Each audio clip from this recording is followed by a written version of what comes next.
In this video, we will learn about flame tests, how to do them, why they work, and how they allow us to identify the metal ions in some substances.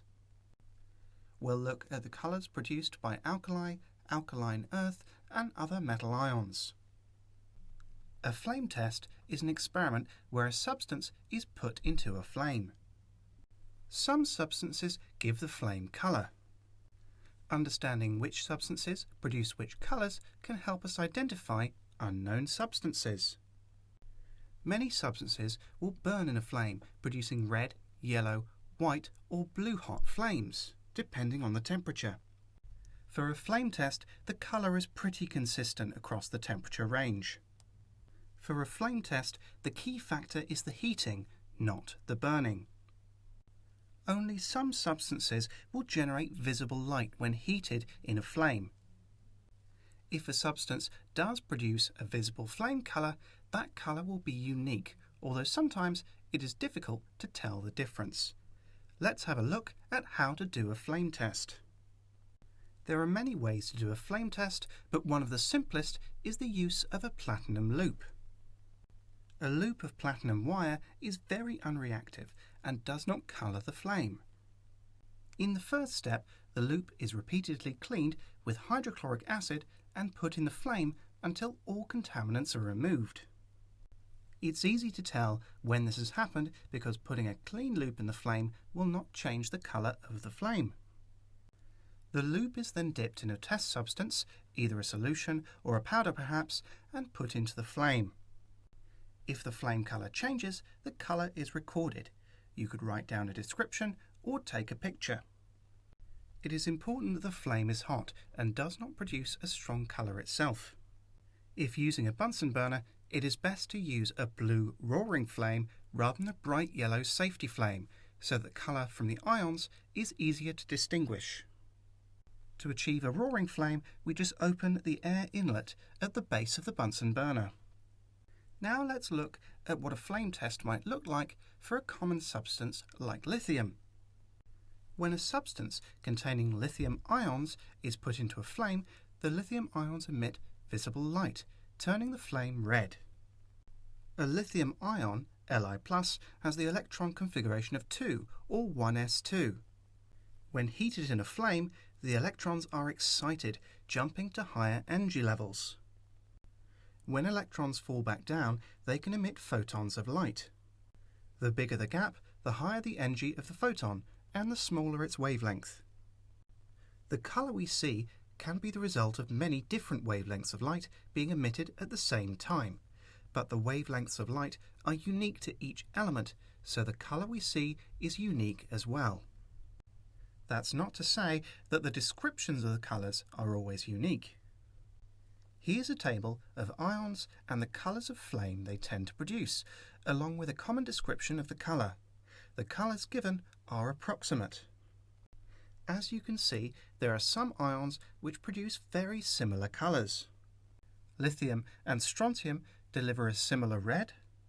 Sodium and calcium both produce an orangey colour. Barium, boron and copper produce greens.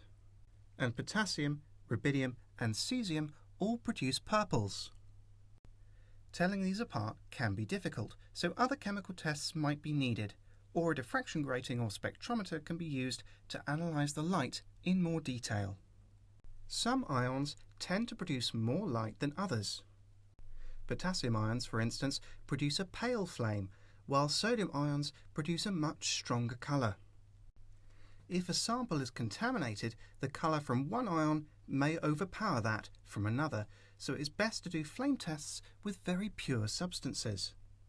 Sodium is quite a common contaminant. Filters like blue cobalt glass, which is glass with added cobalt compounds, can be used to remove the bright orange-yellow light from sodium ions, allowing other colours to be seen more clearly. If you had a mixture of sodium and potassium ions, you could use cobalt glass just to visualise the colours from the potassium. Now that we know what a flame test is and how to perform one, and which ions it can help us identify, let's have some practice. In which of the following images does the result of the flame test indicate the presence of barium? In a flame test, we're adding an ionic solid, a powder perhaps, to a flame, and we're looking at the colour change. Each colour is characteristic of certain ions. A is a red flame, B is an orange or yellow, C is green, D is blue, and E is purple. To answer this question, we're going to need to recall what flame colour is characteristic of the barium 2+ ion.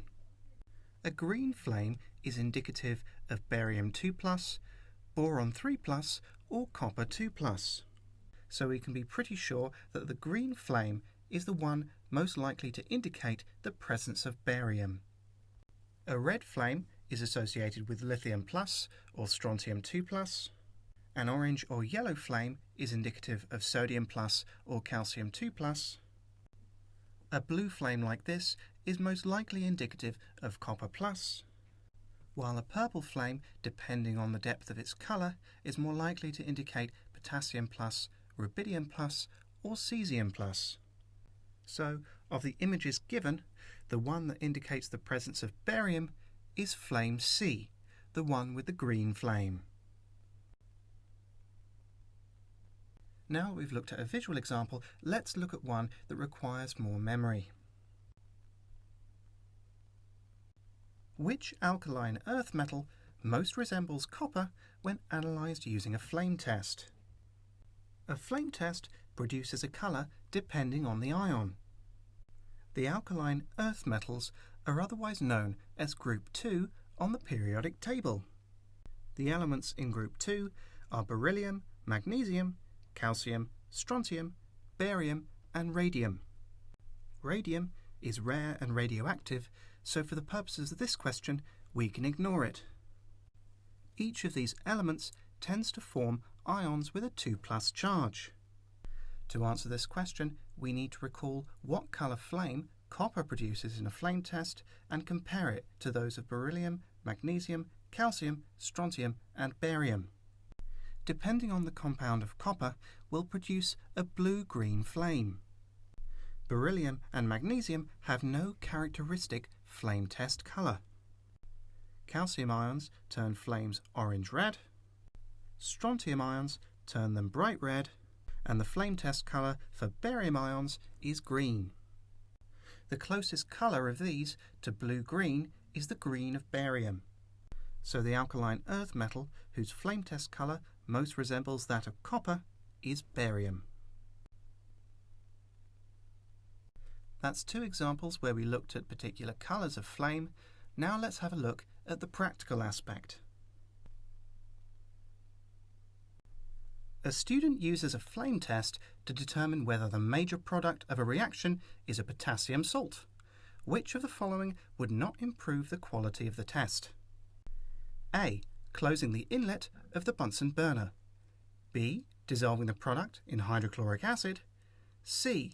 Viewing the flame through cobalt glass. D. Washing the sample loop in hydrochloric acid before use. Or E. Recrystallizing the product.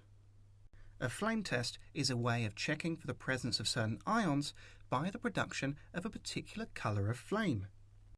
A potassium salt will contain potassium plus ions. The addition of potassium salts to a roaring blue Bunsen flame will turn it a pale pink. If, when the student does the test, the flame colour is pink, then there's definitely potassium present. However, if the flame colour is not pink, it's not necessarily clear whether potassium is there or not. Our job is to look at the statements and see which one would not improve the quality of the test. A better quality test is more likely to produce a positive result. What about closing the inlet of the Bunsen burner? If the air inlet of a Bunsen burner is open, more oxygen gets to the flame. It gets hotter and it becomes more blue.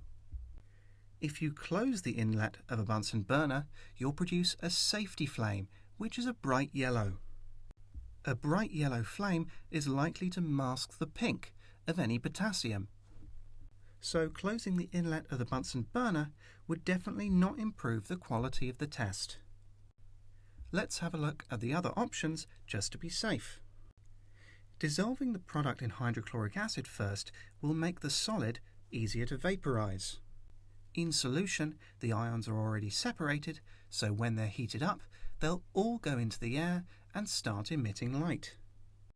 Depending on the concentration, there's an opportunity to vastly increase the brightness of the pink colour and improve the quality of the test. So this is not a correct answer. What about viewing the flame through cobalt glass? Cobalt glass is a blue filter.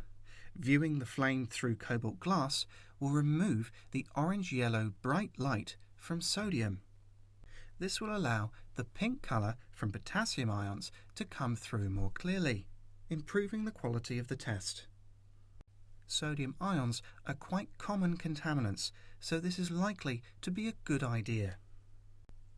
Washing the sample loop in hydrochloric acid is another way of improving the quality of the test.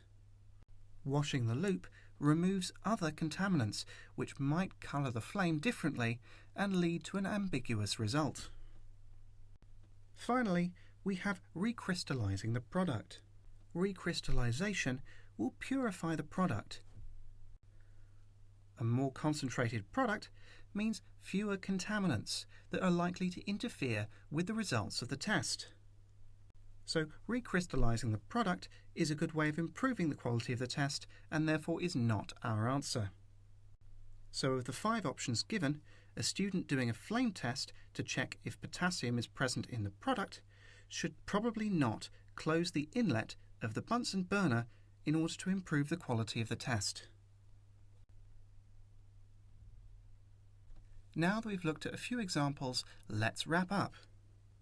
In this video, we've learnt that substances produce light when put in a flame. Some of these substances produce visible light with a distinctive colour due to the specific electron transitions.